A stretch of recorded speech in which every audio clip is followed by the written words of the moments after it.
and welcome to this FPL Gameweek 13 team selection video with me, Holly Shand. In today's video, I'll be talking through how my Gameweek 12 went before looking ahead to the transfer deal sheet and my own transfer plans for Gameweek 13. It's a quick turnaround on this one and just want to apologise for not having any content out in Gameweek 12. Got struck down with illness, there's still illness in the household. I'm feeling a lot better though. Hopefully my voice holds out for this one. We're closing in on 15,000 subscribers, so all of your support by hitting that like button and subscribing to the channel will be really appreciated. Let's get into it.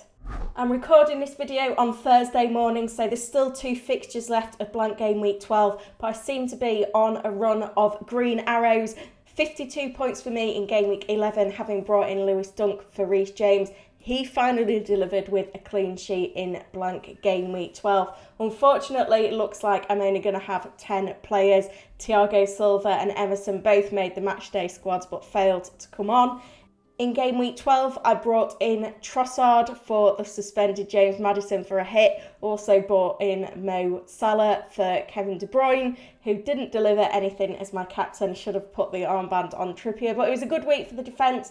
Double Newcastle United clean sheets, as well as a rare clean sheet from Neco Williams and Lewis Dunk. Zaha scored as well. So Mitrovic and Andreas, my final 2 players to go, and any attacking returns from them should see me inside the top 1 million for the first time this season. It's a marathon, not a sprint. I'm not worried, but it's certainly been a rough start for me.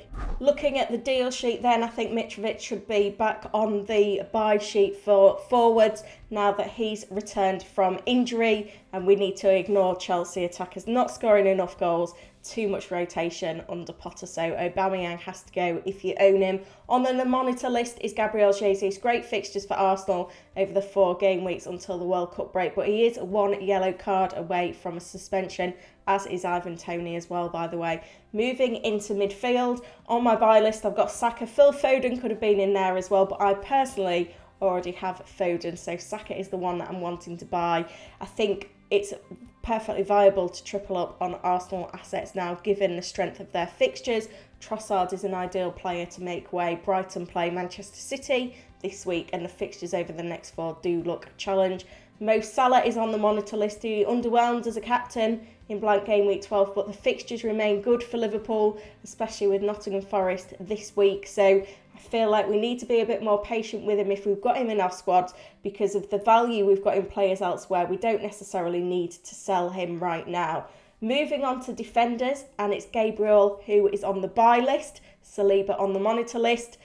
Saliba is 1 yellow card off a suspension. That's why it's set out this way, but I think there's plenty of clean sheet potential for Arsenal in their upcoming fixtures, and we can get on that Arsenal treble up without having to go with Jesus or Saliba. You could easily go Saka, Martinelli and Gabriel right now. Ben White is also a viable alternative, and unfortunately our Chelsea defenders are on the sell list. Again, 3 clean sheets in 4 is fantastic, but too much rotation. However, when we get to the goalkeeper slot, Kepa looks like a brilliant option. 3 clean sheets in 4 under Potter is phenomenal. He's just seen a price rise to 4.5 million, but there's plenty of potential for him going forward as well. And he rotates nicely with Leicester's Danny Ward if you did want to look at a rotation, because the fixtures are a little bit mixed for Chelsea over the next 4 games.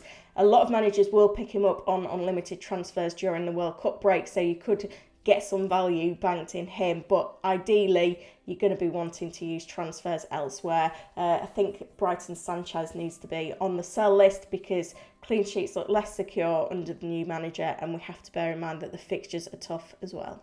Looking at my transfer plans then, it would be ideal to be trebled up on Arsenal and Man City players right now.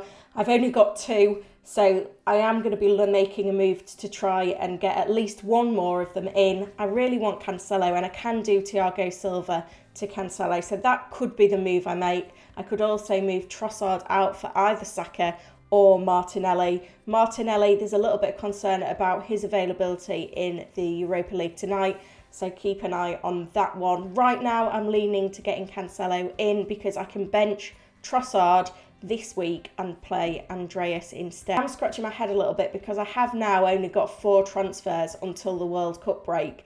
So do I be aggressive and take some hits to bring in these Arsenal players sooner rather than later, or do I just use my free transfers to gradually bring them in? That's the headache for me at the moment, but I'm leaning towards taking out Thiago Silva and bringing in Cancelo this week. Team selection kind of picks itself here then.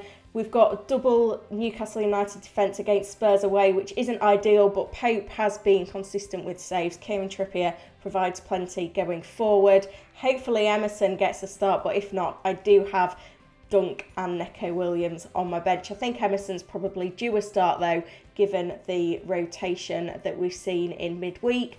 Midfield, the fixtures are looking very good. Trossard dropping to the bench and Andreas getting the nod. And then up front, Haaland, Mitrovic and Tony. Hopefully they can deliver the goods. And as always, Haaland is going to be my captain.